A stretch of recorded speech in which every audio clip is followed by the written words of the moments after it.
로마서 제5장 17절로부터서 21절까지의 말씀 246면에 기록이 되어 있습니다. 우리 다 찾으셨으면 우리 한마음 한뜻으로 함께 읽겠습니다. 한 사람의 범죄로 말미암아 사망이 그 한 사람을 통하여 왕노릇하였은즉 더욱 은혜와 의의 선물을 넘치게 받는 자들은 한 분 예수 그리스도를 통하여 생명 안에서 왕노릇하리로다. 그런즉 한 범죄로 많은 사람이 정죄에 이른 것 같이 한 의로운 행위로 말미암아 많은 사람이 의롭다 하심을 받아 생명에 이르렀느니라. 한 사람이 순종하지 아니함으로 많은 사람이 죄인 된 것 같이 한 사람이 순종하심으로 많은 사람이 의인이 되리라. 율법이 들어온 것은 범죄를 더하게 하려 함이라. 그러나 죄가 더한 곳에 은혜가 더욱 넘쳤나니 이는 죄가 사망 안에서 왕노릇한 것 같이 은혜도 또한 의로 말미암아 왕노릇하여 우리 주 예수 그리스도로 말미암아 영생에 이르게 하려 함이라. 아멘. 오늘 이 아침에도 허락하신 하나님의 말씀을 통해서 저와 여러분이 생명을 얻고 은혜를 얻는 이 아침이 되기를 원합니다. 오늘 허락하신 말씀의 주제는 우리가 이렇게 정했습니다. 한 사람 예수를 통하여 왕노릇합시다 라는 제목을 함께 가지고 나누고자 합니다.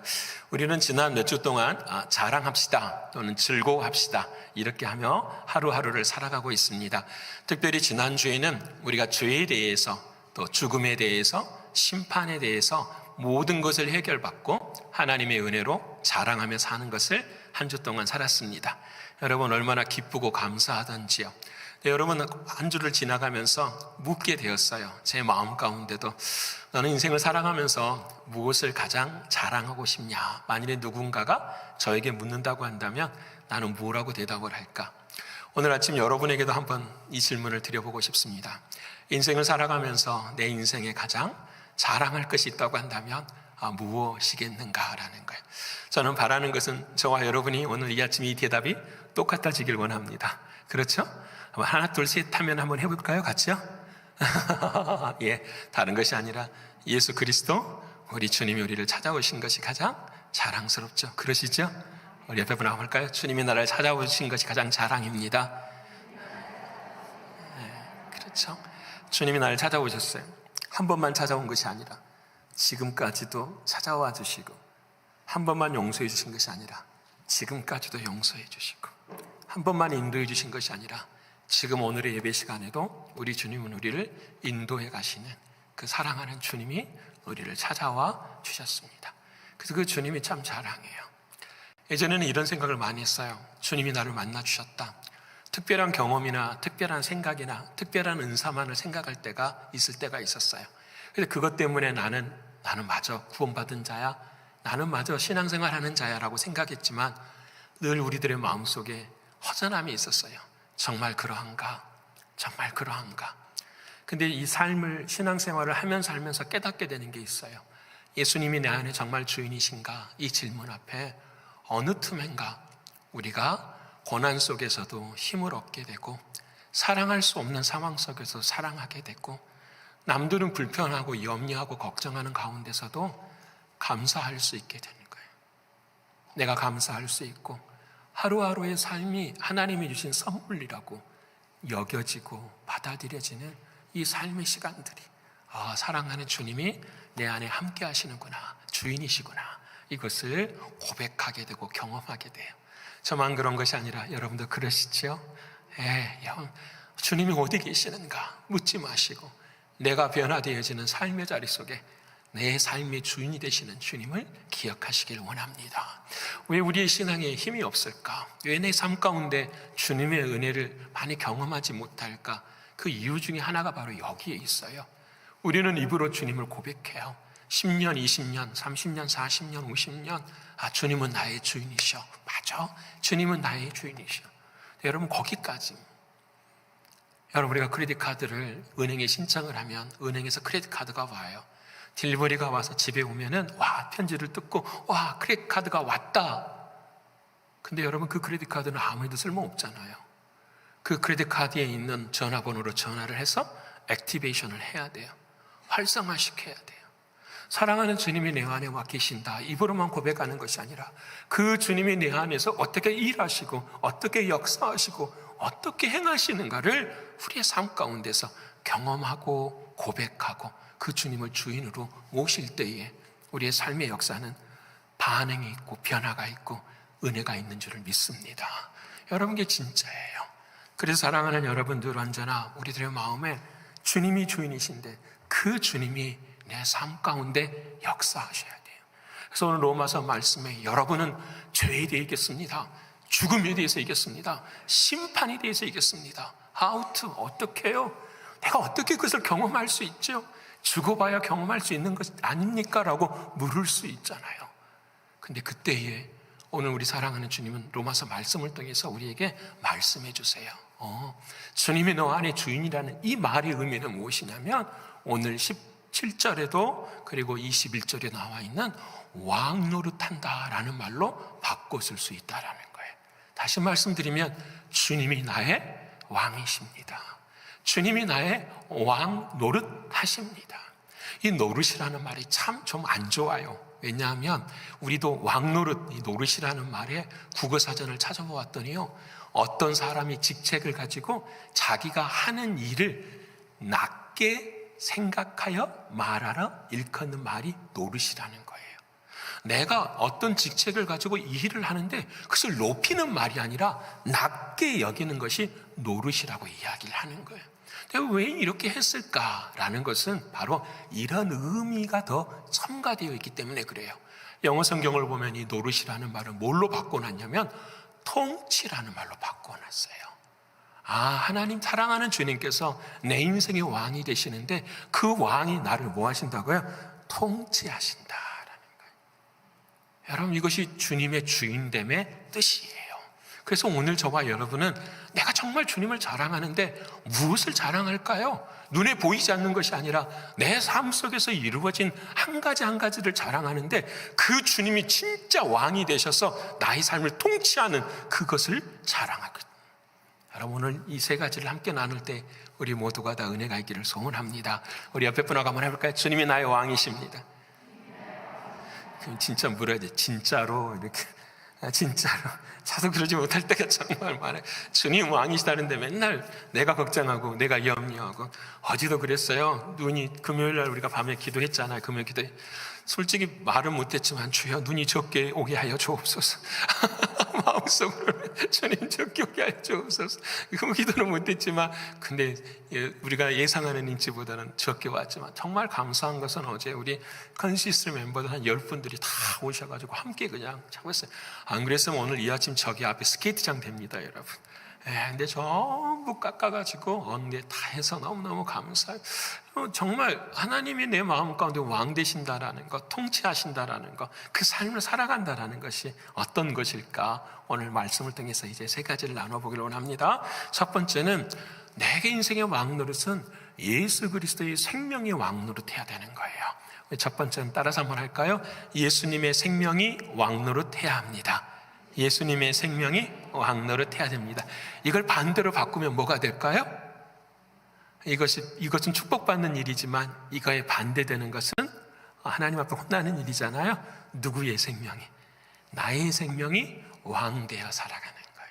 나의 생명이. 오늘 본문의 말씀 그래요. 사망이 왕 노릇하는 것, 그것과 반대로 예수의 생명이 왕 노릇하라, 이렇게 말씀하세요. 여러분, 사망이 왕 노릇한다는 것은 정말 그래요. 죽음이 왕 노릇해요. 우리가 몇 주 전에도 함께 나누었지만 우리의 인생의 자리 속에서 늘 초점이 어디에 있나요? 때로는 오래 사는 것도 있고 또 좀 더 정직하게 말하면 하나님 사는 날까지 건강하게 살게 해주세요. 그렇죠? 그래서 우리들의 삶의 많은 초점들이 어디에 있냐면 죽음에 딱 있거든요. 그래서 이 죽음에, 건강함에, 오래 삶에 대하여서 좋은 정보나 좋은 길이 있다고 한다면 우리는 어떻게 해요? 그것을 행하려고 애쓰고 노력할 때가 참 많아요. 그래서 우리의 인생의 초점은 누가 왕 노릇하냐면은 솔직히 말하면 죽음이 왕 노릇할 때가 있다라는 거예요. 이 죽음이라는 것이 육신의 생명의 죽음도 말하지만 성경에서는 더 큰 걸 말해요. 육신의 죽음보다 더 큰 것이 영의 죽음이거든요. 하나님과 나와의 관계가 끊어진 것을 뭐라고 한다고요? 영의 죽음이라고 해요. 영의 죽음이 어려우면 성경은 그 영의 죽음을 뭐라고 표현하냐면 육체의 죽음이라고 이야기하는 거예요. 그러니까 나의 육신의 생명만 죽음으로 끝나는 것이 아니라 하나님과 끊어져서 살아가는 모든 것들에 대한 죽음을 성경은 이야기해요. 그래서 그 로마서 8장을 보면 육신의 죽음은 육신의 생각은 사망이요, 육신의 생각은 하나님과 원수가 되고, 육신의 생각은 하나님을 기뻐하지 못하게 하는 거예요. 우리가 즐거워하지 못하는 이유가 바로 거기에 있는 거예요. 우리 안에 믿음이 적게. 그래서 육신의 생각이 우리를 뭐하니까요? 지배하니까 그와 같은 마음의 모습이 있어요. 그래서 여러분 로마서 8장 13절과 14절의 말씀 우리 같이 한번 읽어볼까요? 자, 시작. 너희가 육신대로 살면 반드시 죽을 것이로되 영으로서 몸의 행실을 죽이면 살리니. 14절, 자, 시작. 무릇 하나님의 영으로 인도함을 받은 사람은 곧 하나님의 아들이라. 아멘. 하나님과 나의 관계가 맺어지는 것. 근데 그 맺어지는 그 틀이 어쩔 때는 죽음일 수도 있고 반대로 뭐가 될 수도 있다고요? 영이 될 수도 있다라는 거예요. 죽음으로 연결되어 있으면 우리의 세상의 것은 아무 의미가 없지만 하나님과 나가 연결이 되어 있는 그 은혜는 우리를 뭐 하신다는? 살린다라는 거예요. 우리가 이번에 새벽 예배 때 배웠잖아요. 정말 에서라고 하는 그 사람이 하나님이 주신 축복이 참 많은데, 복이 많은데 그 하나님의 장자권을 못 하나로 팔아먹어버리죠. 팥죽 한 그릇 팔아먹어요. 우리 한번 늘 생각해야 돼요. 나는 팥죽 때문에 혹시 하나님을 잊고 살고 있지는 않는지, 나는 팥죽 한 그릇 때문에, 육체 때문에, 나의 감정 때문에, 내 거짓 자아 때문에, 나의 편협된 생각 때문에 나는 하나님과의 관계가 끊어져 있지는 않는지. 눈에 보이는 게 아니에요. 오늘의 감정, 나의 거짓 자아들, 나의 거짓된 생각들, 편협된 생각들, 이런 것들이 하나님이 주시고자 하시는 그 은혜의 물줄기를 막아버려요. 그래서 우리는 늘 공고하고 힘들고 어려운 삶을 살아갈 때가 있다라는 거예요. 에서가 그렇게 삶을 살았어요. 그 민족이 에돔 족속이 되는데요, 사진 한 장 보여주실래요? 그 에돔 족속이 야곱과 헤어지고 어디 가서 살았냐면 세일산맥 있는 곳에 가서 산 거예요. 여러분, 저 세일산의 특징은 뭐냐면요, 돌산이에요. 저 돌을 파가지고 사람들이 속에서 살아요. 그러니까요, 전쟁이 일어나고 한 번도 피하질 않아요, 에서의 민족이. 여러분, 저 산에 화살을 쏜들 화살이 들어가겠습니까? 산 위에 있으니까 적들이 오면 다 보이거든요. 그 누구도 그래서 이 에서와 에돔의 민족은요, 에서의 후손들은요, 엄청난 자랑이 있었어요. 우리는 이스라엘 민족보다 더 사랑받는 자들이라고 생각했었어요. 근데 하나님께서 오바댜서의 마지막에 그 에서 민족을 누구를 통해 멸망을 시켜버리냐면 바벨론을 통해 멸망을 시켜버려요. 세상에는 자기를 꺾을 사람이 없다, 세상에는 내가 가진 힘이 최고다라고 이야기했을 때에 또 다른 세상의 힘이 그들을 어떻게 이겨버려요. 뭘 가르쳐 주시는 걸까요? 세상에는 영원한 것이 없다라는 거죠. 세상에는 영원한 힘이 없다라는 거예요. 세상에는 영이 살아갈 수 있는 것이 주인 되지 않는다라는 거예요. 여러분, 우리 유튜브 보면은 요즘 많이 나오시는 분 한 분이 계세요. 올해 103세가 되시는 김형석 교수님이라는 분 아시죠? 김형석 교수님이 중학교 때 친구가 누구냐면 윤동주 시인이고요. 그 마을에, 김형석 그 교수님이 살았던 마을에 누구랑 같이 살았냐면 형 동생 하며 산 사람이 김일성이에요. 여러분 참, 이 김형석 교수님이 원래 북한 출신이시잖아요. 근데 신앙 하나를 위해서 자기 혼자 남한으로 내려오셨어요. 그래서 평생에 그 믿음 하나 가지고 세상을 살아가는 분이 바로 이분이신데, 이분이 올해 103세가 되셨어요. 한국 나이로요. 103세가 됐는데 기자가 와서 물어본 거예요. 교수님, 사람은 다 행복하기를 원하는데, 행복하기를 원하지만 행복하지 못하게 사는 사람들이 있지 않나요? 당신이 100년이라는 인생을 살아오면서 그 사람들의 특징이 무엇인가를 물어보았어요. 사람은 다 행복하기를 원하는데 행복하지 못한 사람들이 있더라. 그 사람들의 특징이 뭐냐? 이분이 이렇게 답을 줘요. 뭐냐면 물질적 가치가 중심이 된 사람들은 행복하지 않더라 그래요. 세상을 바라보는데 손에 잡히는 거, 물질적인 그 가치가 중심이 된 사람들은 결국은 행복하지 않더라. 어떤 가치가 있느냐? 정신적 가치가 있어야 된다. 사람의 마음은 모든 것이 다 만족할 수가 없어요. 우리 예배도 마찬가지예요. 우리 사장님도 그렇죠. 오늘 사장 때 최선을 다했죠. 제대로 안 하십니까? 듣는 사람들은 그럴 거예요. 더 잘했으면 좋겠다. 사람의 마음에는 만족이 없어요. 듣는 분만 아니라 여러분도 그렇잖아요. 끝나고 나면 어때요? 저도 그래요. 한 주일에 설교가 끝나면은요, 저녁에 막 마음이 아파요. 조금 더 이 부분은 이렇게 말씀을 기도하고 전했으면 어땠을까 하는 부분이 늘 마음속에 있는 거죠. 사람은 만족할 수가 없어요. 사람 자체는 다 그래요. 근데 이 만족이 눈에 보이는 것, 사람의 마음에 만족하는 것이 아니라 이걸 뛰어넘어서서 어디에 초점을 두는 거죠? 하나님과 연관이 되는, 하나님을 만족하게 돼요. 그래서 오늘 호산나 창대는 최고로 찬양을 잘했어요. 믿으십니까? 누구한테 한 거죠? 하나님께 한 거니까. 믿으시죠? 하나님께 한 것이니까. 바로 이거예요. 하나님과의 연관의 가치. 바로 이것을 오늘 성경은 뭐라고 말하냐면 죽음이 지배하지 않는 또 다른 세상의 삶인데, 그것이 뭐냐? 생명이 왕노릇하는 삶이라고 말씀하시는 거예요. 육신의 생명이 아니라 오늘 본문 17절의 말씀, 우리 다시 한번 읽어볼까요? 17절, 자 시작. 한 사람의 범죄로 말미암아 사망이 그 한 사람을 통하여 왕노릇하였은즉 더욱 은혜와 의의 선물을 넘치게 받는 자들은 한 분 예수 그리스도를 통하여 생명 안에서 왕노릇하리로다. 아멘. 이 말씀의 초점은 어디에 있어요? 마지막 절에 있어요. 마지막 부분에 왕노릇하는데 어디 안에서요? 생명 안에서요. 근데 그 생명이 누구의 생명이라는 거죠? 그렇죠. 예수님이 주신 생명이에요. 내 안에 주신 예수님이 주신 생명이에요. 자, 그럼 물어야죠. 주님의 생명은 어떤 생명일까? 여러분, 우리가 한 주 동안 살았잖아요. 죄를 이기시는 생명, 죽음을 이기는 생명, 하나님이 주시는 심판을 이기는 생명. 나는 알 수 없지만은, 나는 지금 죽어서 그 다음 세계를 알 수 없지만은 예수님이 보이셨잖아요. 예수님이 죽으시고 난 다음에 영이 뭐 하신 거죠? 부활하신 거예요. 그 부활의 생명을 우리에게 뭐 해주셨어요? 주신 거예요. 그래서 우리의 생명은 어떤 생명이죠? 부활의 생명이에요. 믿으십니까? 예배번 합시다. 당신은 죽지 않습니다. 죽지 않아요. 우리는. 우리의 생명은 누구의 생명이니까요? 부활의 생명이에요. 부활의 생명. 저는 그래요. 어느 순간이든지 주님의 생명은 부활의 생명이에요. 내게 주신 모든 생명은 부활의 생명이에요. 오늘 좌절과 절망과 아픔이 우리의 삶 가운데 있지만 주님이 내게 주신 생명은 부활의 생명이에요.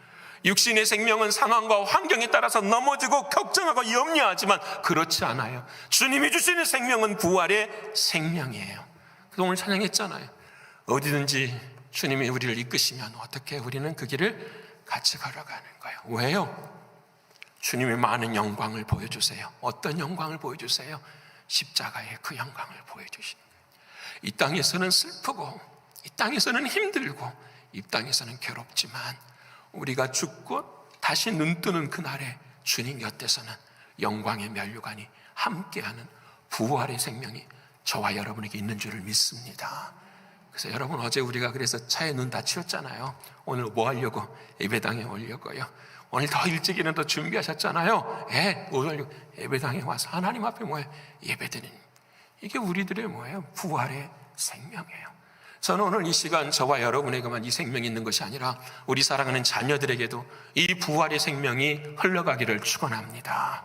여러분, 우리 사랑하는 자녀, 우리가 없을 때 우리 자녀들이 우리가 당한 그 눈물의 고난보다 더한 고난이 있을 때, 그래서 우리는 부모님이 계셔서 그들에게 뭔가를 이야기해 줄 수 있고 보여줄 수 있었지만 그들이 고아와 같이 아무도 없을 때에 생각나게 하는 것, 우리 아버지는 이렇게 하셨어, 우리 어머니는 이렇게 하셨어, 그 일 앞에서 꺾이지 아니하고 주님이 주신 그 부활의 생명으로 뭐 하셨어?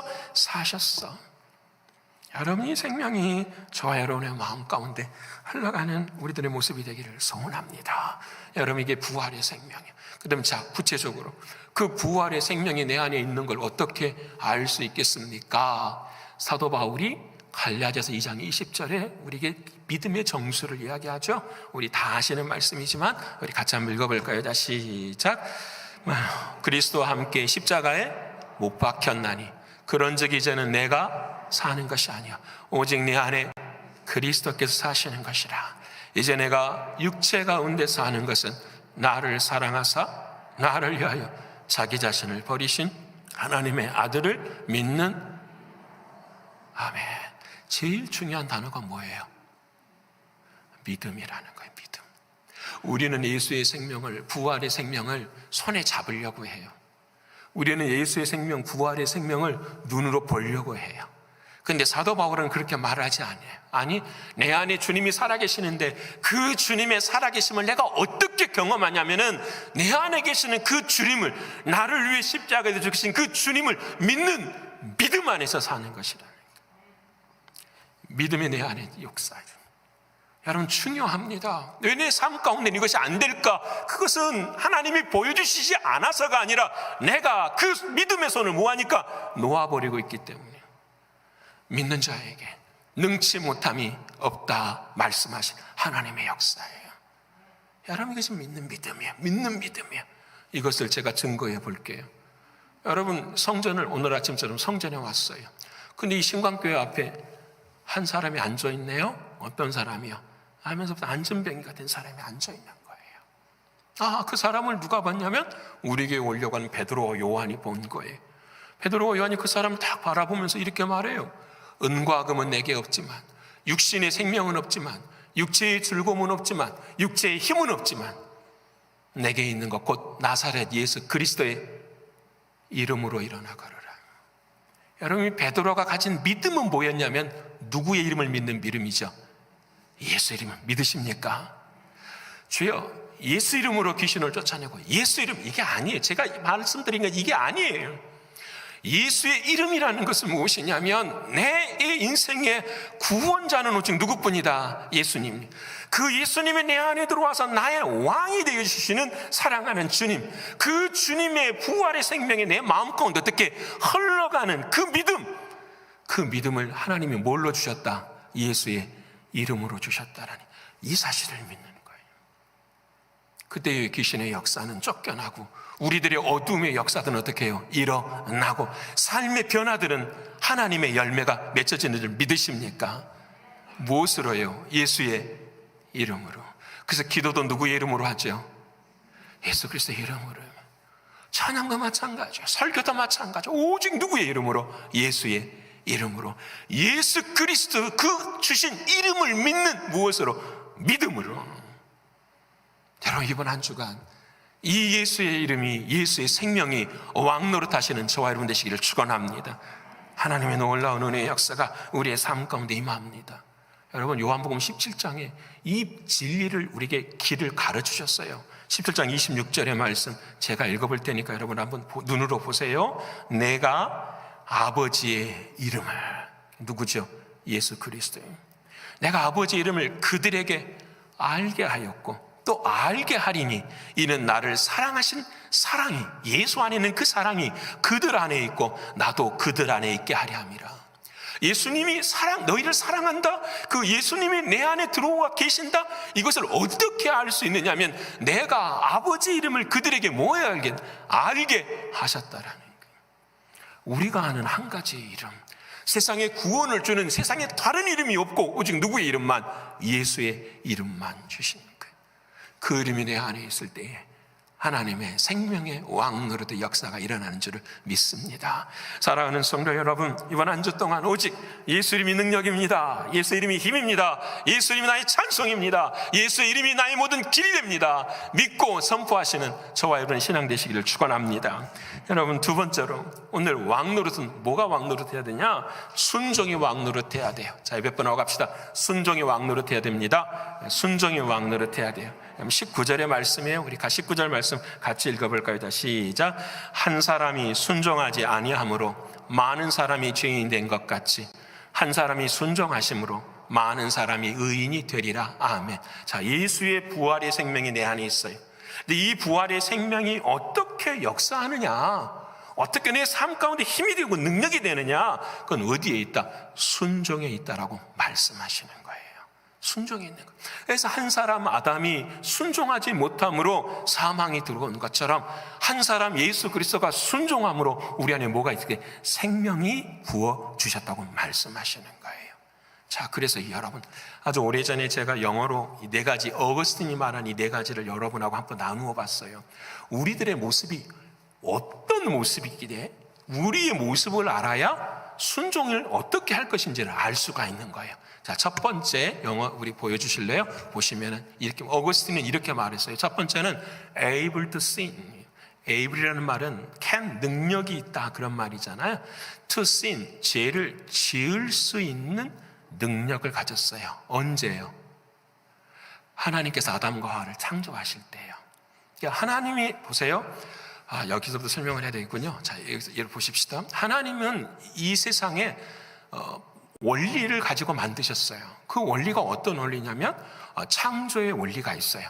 그 원리 중에 하나가 무엇이냐면 바로 오늘 말씀하시는 왕의 원리예요. 그게 뭐냐면 저와 여러분을 만드실 때 하나님의 형상으로 만드셨어요. 믿으십니까?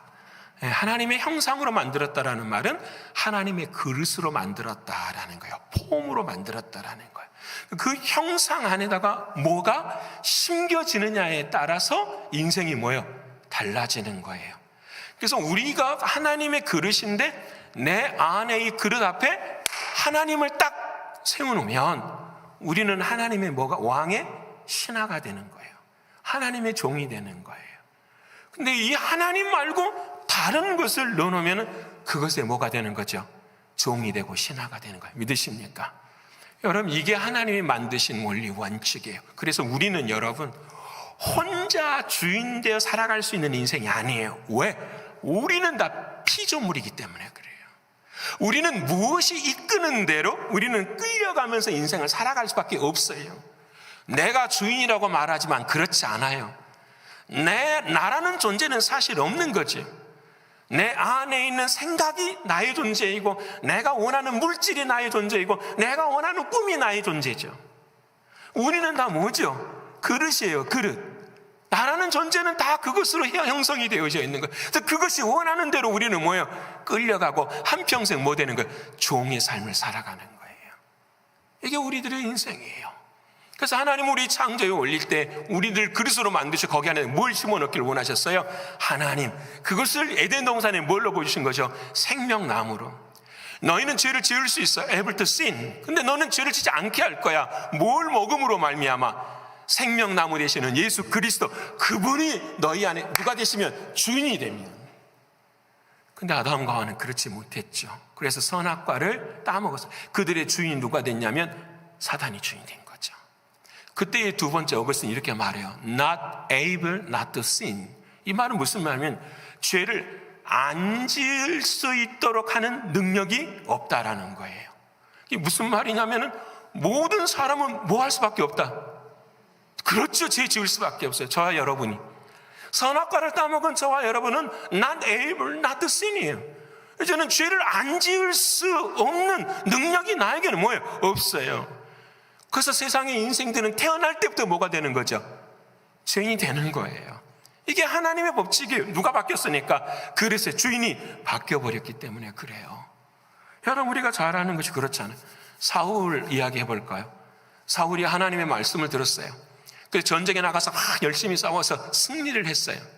하나님 모든 거 다 버려라, 다 태워라, 다 없애라. 근데 사울이 그렇지 않았어요. 다 좋은 거 모았어요. 그리고 하나님 앞에 제사 드리려고 갖고 왔어요. 그때 사무엘이 혼을 내지요. 너가 왜 하나님의 말씀을 듣지 않느냐? 이 말, 너가 왜 하나님이 주인 되지 않느냐? 왜 하나님이 왕 되지 않느냐? 그 사울에게 사무엘이 주님이 사무엘 통해 주시는 말씀이 순종이 제사보다 낫다라는. 그래서 순종이라는 단어, 히브리어 쏴마라는 단어는 뭐냐면 두 가지의 객체가 있어요. 두 가지가 하나로 되는 것을 뭐라고 한다? 순종이라 그러는 거예요. 아주 중요합니다. 히브리 사람들은 하나님 앞에서 순종이라는 것은 어떻게 생각하냐면 하나님과 내가 뭐 하는 거? 하나가 되는 거예요. 하나님 안으로 내가 뭐 하는 거죠? 들어가는 것, 나의 영의 주인이 누구냐에 따라서 그 주인의 이끄심에 따라 끌려가는 것, 그것을 뭐라고 한다? 순종이라고 이야기하는 거예요. 요즘 한국을 보면 무섭더라고요. 저는 잘 모르겠어요. 정치를 잘 안 보니까요. 안 보고 싶어요. 근데 좀 들리는 말이 좀 안쓰러운 말들이 많이 들리는 것 중에 하나가 막 무당의 이야기도 나오고 무속의 이야기도 나오고 점의 이야기도 나오고 참 가슴 아파요. 이건 굉장히 한국 기독교가 굉장히 시리어스하게 이렇게 봐야 돼요. 왜 그러느냐? 여러분, 지금까지 제가 들은 하나님이 하신 말씀 중에서 주인이 누구냐에 따라서 사람이 종이 되고 신하가 되잖아요. 여러분, 모든 사람들은 다 영적이라고 말하는데 영은 누구밖에 없을까요? 하나님은 밖에 영이 없어요. 모르는 사람들은 눈에 보이지 않는 것을 영이라고 하는데 그렇지 않아요. 영이라는 것은 누구밖에 없어요? 하나님은 영이시니 하나님밖에 없는 거예요. 그래서 하나님이 주인 될 때에만 우리는 뭐가 되는 거죠? 하나님의 사람들이 되는 거예요. 그러면 하나님이 아닌 다른 존재가 주인이 되면 그건 뭐가 되는 거죠? 그래서 우리는 그걸 뭐라고 하냐면 귀신이라고 이야기하는 거예요. 하나님의 영적인 존재, 하나님의 말씀, 그 영이 주인 되지 않는 나머지 모든 것들은 누구의 역사라는 거죠? 귀신의 역사예요. 그 귀신의 역사에 따라가는 거예요. 무당들이 그러잖아요. 점치는 사람들이 그러잖아요. 사주팔자 보는 사람들이 다 그러잖아요. 뭐예요? 그 또 다른 힘에 의해서 전부 다 뭐 하는 거예요? 끌려가는 거예요. 뭐가 없기 때문에? 하나님의 영이 없기 때문에 그러는 거예요. 여러분, 혹시 우리 사무사에서 그러시는 분은 없겠죠? 이사할 때 손 보고, 자식들 결혼할 때 궁합 보고. 여러분, 무서운 거예요. 제가 그 종교학 서울대에서 공부할 때 그걸 너무너무 많이 봐버렸어요. 여러분, 무당들이요, 작두를 타면은요, 피가 안 나와요. 뭐 때문에 그래요? 귀신의 역사, 귀신의 역사예요. 우리를 뭐하기 위해서? 미혹하기 위한 귀신의 역사들이. 여러분, 하나님과의 관계가 아닌 모든 영의 시간들은 전부 다 뭐예요? 죽음과 사망과 귀신의 역사들이. 여러분, 투철하게 하셔야 돼요. 이 부분에 대해서 끌려갈 수 있는 부분이 되면 절대로 안 되는 거예요. 그래서 순종이라는 것은 하나님 안에 우리가 뭐 하는 거예요? 들어가서 하나님이 이끄시는 대로 뭐 하는 거죠? 따라가는 거예요. 믿으십니까? 이것이 왕되어질 때, 이것이 역사가 되어질 때 하나님의 은혜를 누릴 수 있어요. 그런데 우리는 다시 말씀드려요, not able not to sin이에요. 우리는 죄를 안 지을 수 있는 능력이 없게 돼서 매일 죄를 지어서 귀신에 쫓아가는 그런 인생의 삶이. 그런데 세 번째로 바뀌어버렸어요. 뭘로 바뀌었느냐? 세 번째가 able not to sin이에요.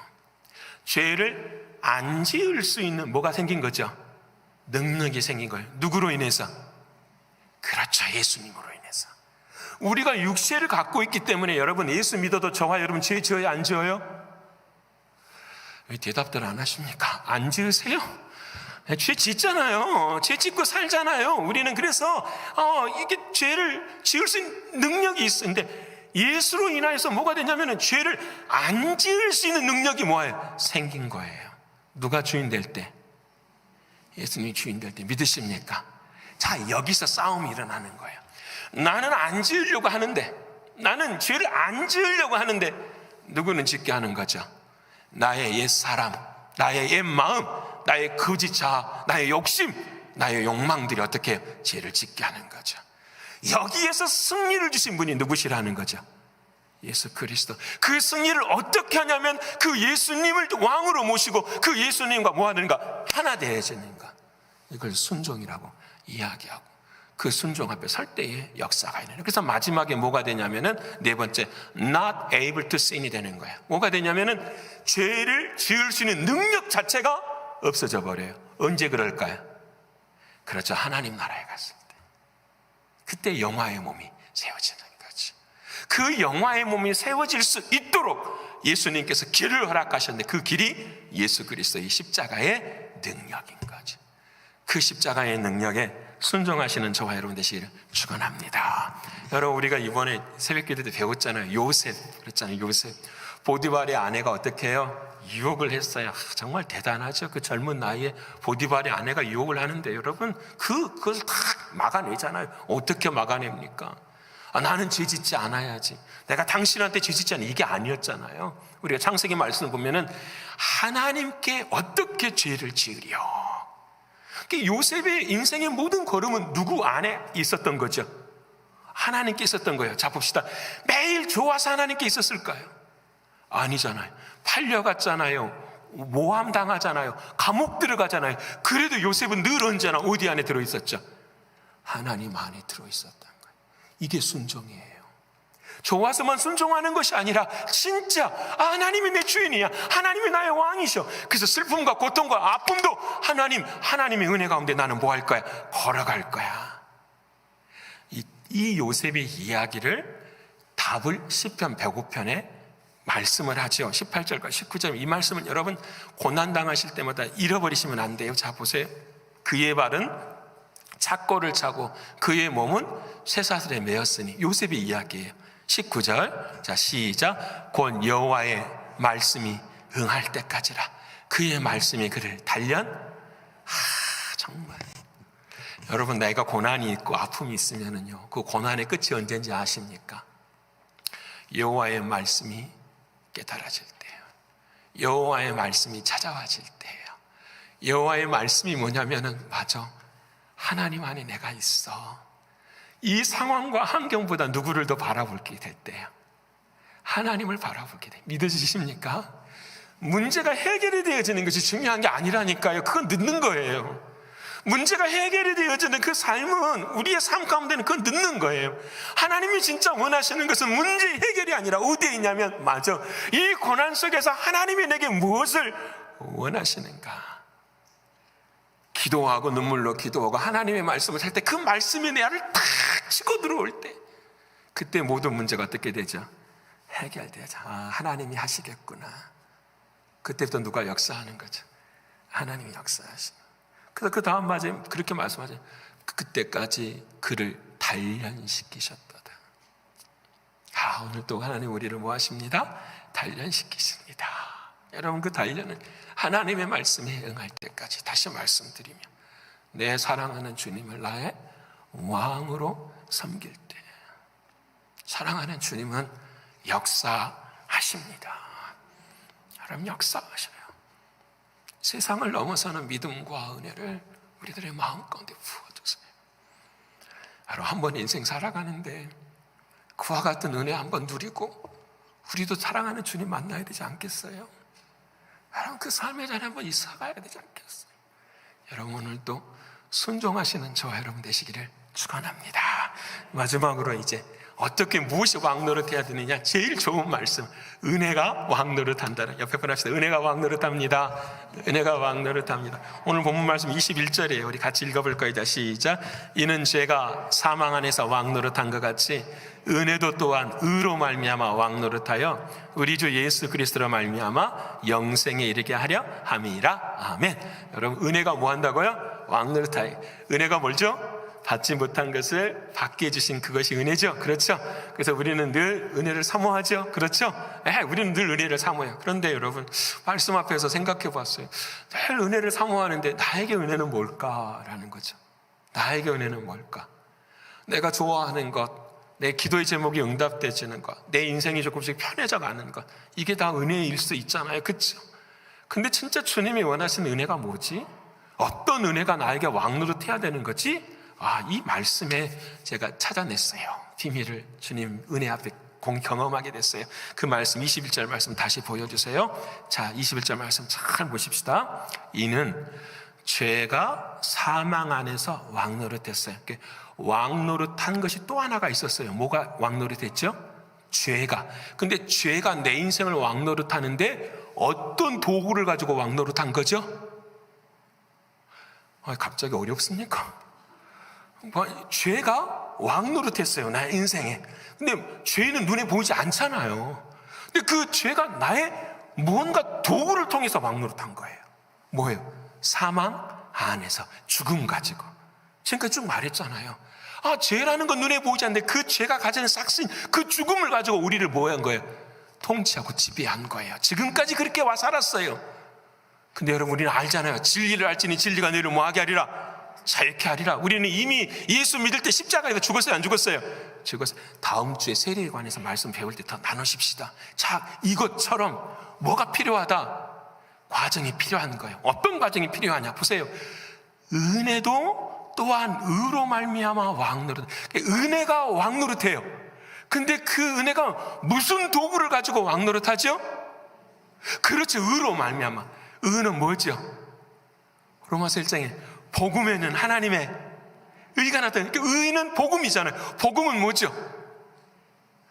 아직 복음이 잘 모르시면 안 되잖아요. 기쁜 소식 뭐죠?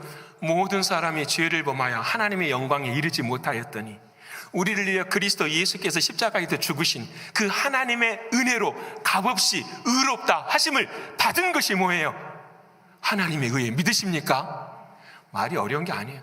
주님이 나 위해 죽으셨어. 그게 하나님의 은혜래. 아, 내가 그것을 믿어. 그게 뭐예요? 복음이에요. 아시겠죠? 자, 그러면 은혜가 왕노릇하는 거예요. 눈에 보이는 그와 같은 것들이 내 삶을 은혜입니다, 감사합니다가 아니라 은혜라는 것을 내가 배우고 깨닫고 왕노릇하기 위해서는 반드시 도구가 필요해. 그 도구가 뭐냐? 예수 그리스도의 십자가라는 거예요. 믿으십니까? 이거 적용해 봅시다. 오늘 우리가 예배드립니다. 누구의 은혜로요? 뭘 통해서요? 예수님의 십자가 은혜를 통해서요. 우리 바이올리니스트의 바이올린 합니다. 누구를 통해서요? 예수 그리스도의 십자가의 은혜로요. 오늘 사랑하는 사람들이 함께 모입니다. 누구의 은혜로요? 예수 그리스도의 십자가의 은혜로요. 여러분, 우리가 은혜를 이야기할 때에 세상에 다른 건 다 이야기하고 몸 빼먹어 버리죠. 예수님의 십자가는. 왜? 다 아니까. 목사님이 또 똑같은 말 하시네요. 다 아니까. 그게 아니라는 거예요. 내 삶의 모든 호흡하는 것, 내 삶의 모든 걸어가는 그 모든 것들은 뭘 통과해서 이루어지느냐? 예수님의 십자가를 통해서 이루어진다는. 믿으십니까? 이게 내 안에 있으면 어떡해요? 이제 진짜 감사하죠. 모든 게 다 편하죠. 하나님의 은혜가 우리들의 삶 가운데 새겨주죠. 그게 능력이 되니까 그것이 내 삶 가운데 왕이 되는 하나님의 역사를 바라기 때문에 그래요. 제가 이 그림을 이번 주 우리가 새벽에 설교한 내용을 가지고 그대로 풀어볼게요. 보십시오. 야곱이 있었어요. 야곱이 인생의 고난을 참 많이 당했어요. 왜냐하면 하나님이 야곱아, 너는 형 에서보다 더 똑똑할 거야. 너 형 에서가 너를 섬길 거야. 이렇게 약속해 주셨어요. 이삭도 알고 리브가도 다 알았어요. 근데 이 야곱의 인생은 참 비참한 인생이었어요. 처음부터 계속해서 슬프고 막다른 인생. 그래서 야곱의 인생은 누구의 인생과 똑같냐면 저와 여러분의 인생과 똑같잖아요. 우리도 그러지 않아요? 여러분, 저는 잘 모르겠습니다만 이민의 세대 50년, 60년 많이 되신 분들은 고난 이야기 하자 보면은 2박 3일도 부족하죠. 3박 4일도 부족할 거예요. 얼마나. 여러분, 야곱의 인생의 모습이 다 그런 모습이었어요. 근데 그 야곱에 하나님을 만나는 날이 있었어요. 여러분, 중요합니다. 모든 신약학자들이, 성경학자들이 야곱이 언제 하나님을 진짜 만났는가라는 걸 고백을 할 때가 언제냐면요, 바로 에서와 부딪혔을 때예요. 에서와 부딪히고 라반의, 외삼촌 라반의 집에서 내려와서 에서가 기다리고 있는 그 가운데서 어디가 장소가 되냐면 야복강 나루에서 탁 자기 와이프들, 자식들 다 보내고, 다 모든 걸 다 보내고 하나님 앞에 기도하는 거죠. 하나님, 나 억울합니다. 그랬을 것 같아요, 야곱이. 내가 뭘 그렇게 잘못해서 이렇게 힘들고 어려운 인생을 살아갑니까? 라고 하나님. 그래서 그 야곱은 하나님을 어떻게 해요? 끝까지 붙드는 거예요. 뭘 붙들까요? 하나님, 나 은혜 좀 주세요. 하나님, 나 복 좀 주세요. 아마 제가 여기서 그랬을 것 같아요. 하나님, 이 말을 좀 바꾸고 하나님, 나 좀 살려주세요. 이렇게 이야기했을 것 같아요. 하나님, 은혜 좀 주십시오. 그 은혜가 무엇인지 야곱은 몰랐어요. 그 은혜가 무엇인지. 그냥 에서를 피하고 자기가 안전해지고 이것을 은혜라고 생각할 수도 있었을 거예요. 그런데 그 야곱을 하나님이 만나시잖아요. 씨름하는 야곱에게 여러분 환도뼈를 탁 치셨잖아요. 제가 이 부분에 대해서 지난 주 중에 너무 고민이 많았어요. 하나님, 야곱이 하나님 뗐었잖아요. 살려달라고. 하나님 나에게 은혜 좀 달라고 하나님 앞에 그렇게 울부짖었는데 하나님이 환도뼈를 쳐버리셨습니까? 이게 도무지 이해가 안 돼. 하나님은 야곱을 사랑하시는 하나님이신데 왜 그를 그렇게 하셨어야 될까? 그래서 그 단어를 치셨다라는 단어를 영어 성경을 찾아보니까 이게 치신 게 아니더라고요. 여러분 영어 성경 갖고 보면은 터치하셨다라는 거예요. 하나님 살짝 만져주셨다라는 거예요. 네가 잘못했으니까 너는 때림을 받아야 돼. 이게 치신 게 아니라 하나님이 살짝 어떻게 터치해 주셨다라는 거예요. 어디를 터치를 해주셨느냐? 환도뼈, 고관절. 이게 히브리 말로 들어가면 어디냐면은 사람의 생식기 부분을 만져주셨다라는 거예요. 터치해 주셨다라는 거예요. 제가 여기서 깨달았어요. 아, 그러네. 이게 여기 숨어있는 은혜가 있네. 뭘 찾아내야 돼요? 우리가 지금 그리스도 예수의 십자가를 찾아내야 되잖아요. 왜? 은혜가 뭘 통해 나와야 되니까? 십자가를 통해서 나와야 되니까. 예수님께서 그 야곱의 환도뼈를 살짝 터치하신 것은 야곱보라고 하면 기억나게 하시는 거예요. 뭘 기억나게? 야곱아, 할례 받았지 않았느냐? 너의 힘으로는 할 수 있는 것이 아니야. 여자의 후손으로만 이 모든 고난의 삶 가운데 뭐가 될 걸 이길 수 있는 거야. 너는 하나님의 언약의 백성이야. 너는 하나님의 은혜의 백성이야. 그 할례가 뭘 의미하는 겁니까? 나의 힘으로는 죄를 이길 수 없으니까 이 땅에 누가 오셔서요? 예수님이 오셔서 나를 위해서 십자가에 죽으심으로 내가 생명을 가질 수 있는 그 사실. 아, 그러네요. 하나님, 여기 십자가가 들어가 있네요. 여기에 십자가가 들어가 있네요. 은혜의 왕노릇이라는 것은 이 세상에 그 예수님의 십자가를 통하여서만 뭐가 되는 거죠? 우리 안에 임하는 것입니다. 그래서 그때 야곱이 깨닫고 이제 어디로 가죠? 하나님, 나 갈게요. 그래서 하나님이 기다리시는 아버지의 집으로 가는 거죠. 아버지가 계시는 그 집으로. 그래서 제가 새벽에 설교 드렸잖아요. 제목을 뭐라냐? 집으로 가자, 집으로 가자. 일부 때도 잠깐 원고에 없었던 찬양이었는데 제가 좋아하는 찬양의 제목이 그거예요. 집으로 가자. 집으로 가자, 집으로 가자. 내 아버지 기다리시는 그곳에 집으로 가자, 집으로 가자. 내 아버지 기다리는 그곳에. 야곱의 이야기, 우리 모두에게 주님이 주시는 그 집이 은혜의 집이요, 그 집이 사랑하는 예수님이 함께 하시는 그 집이요. 오늘 사랑하는 주님 우리에게 그 말씀하시니까 은혜의 왕노릇합시다. 여러분, 우리의 심령에 은혜의 왕노릇, 예수의 보혈이 뿌려진 은혜의 왕노릇, 우리의 가정에 예수의 보혈이 흘러가는 우리의 가정, 우리 교회에 예수 그리스도의 십자가의 보혈이, 여러분, 이것이 내 마음에 세워지면 뭐 하십시오라는 말을 할 수가 없어요. 그게 율법이 되니까. 그 집이 좋아서, 그 은혜가 좋아서, 그 사랑이 좋아서 어떻게 해요? 그냥 주님 앞에 오는 거예요. 이게 신앙생활이에요. 이게 은혜예요. 이게 주님이 말씀하시는 은혜의 왕노릇하는 거예요. 사랑하는 여러분, 저와 여러분의 마음에 주신 은혜는 꺼지지 않습니다. 우리 옆에 분 합시다. 은혜는 꺼지지 않습니다. 믿으십니까? 은혜는 절대 꺼지지 않습니다. 그 은혜를 끝까지 왕노릇할 수 있도록 붙드시는 저와 여러분 되시기를 축원합니다. 이제 말씀 마치고자 합니다. 오늘 주제를 드렸어요. 여러분의 인생의 왕은 누구십니까? 내 인생은 어떤 길을 따라 쫓아갑니까? 어떤 젊은 사람이요, 한국에 마을버스를 하나 탔어요. 마을버스를 탔더니 그 마을버스에 노래가 흘러나와요. 노래가 누가 부르는 거냐면, 여러분, 한국의 그룹 중에 아주 오래전에 G.O.D라는 그룹이 있었어요. 그렇죠? 참 정말 무서운 애들이에요. 이 G.O.D라는 말이 영어지만 우리 신이잖아요. 비록 G를 소문자로 썼지만 그래도 그 이후로부터서요, 연예인들 중에 뭘 잘하면 갓이라는 단어가 붙어요.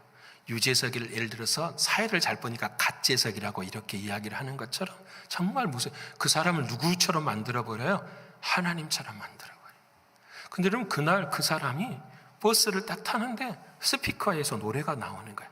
G.O.D가 부른 길이라는 노래예요. 근데 그 가사가 이렇게 돼요.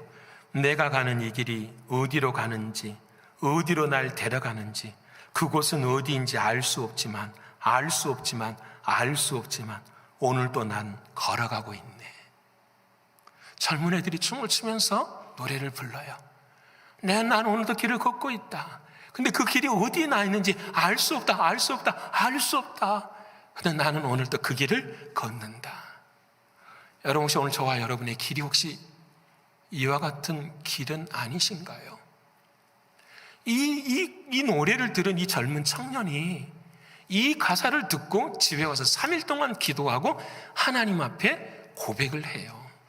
그 사람이 쓴 찬양이 바로 이렇게 시작을 해요. 주님 다시 오실 때까지 나는 이 길을 가리라. 좁은 문 좁은 길 나의 십자가 지고 나의 가는 이 길 끝에서 나는 주님을 보리라. 영광의 내 주님 나를 만나 주시리. 길의 시작과 길의 끝을 알아요. 저와 여러분 똑같아요. 어디서 시작했고 어디서 끝나는 건지 알아요. 바라는 것은 그 마지막 날 사랑하는 주님이 우리를 기다려주시는, 그래서 그 주님을 만날 때 주님은 나의 왕이십니다.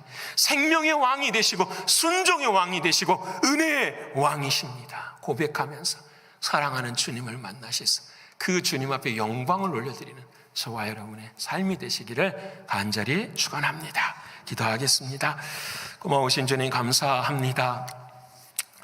귀신의 삶의 자리에 살았었던 우리들을 그 어두움의 멍에 속에서 해방시켜 주시고 빛 대신 예수 그리스도 우리 주님이 나의 왕이 되어주신 주님, 진심으로 고맙고 감사합니다. 입으로만 주님을 주인으로 모시는 것이 아니라 우리의 삶 속에서 예수 그리스도의 생명의 왕 노릇하게 하시고 순종의 왕 노릇하게 하시며 주님이 허락하신 그 은혜가 왕 노릇하는 우리의 인생이 될 수 있도록 도와주시옵소서. 그래, 우리 인생의 마지막 그 길에 나의 왕이신 주님을 찬양하며 그 주님과 만나는 우리의 삶이 될 수 있도록 역사하여 주시옵소서. 믿고 감사로 올려드리며 사랑이신 예수님의 이름으로 감사하며 기도 올리옵나이다. 아멘.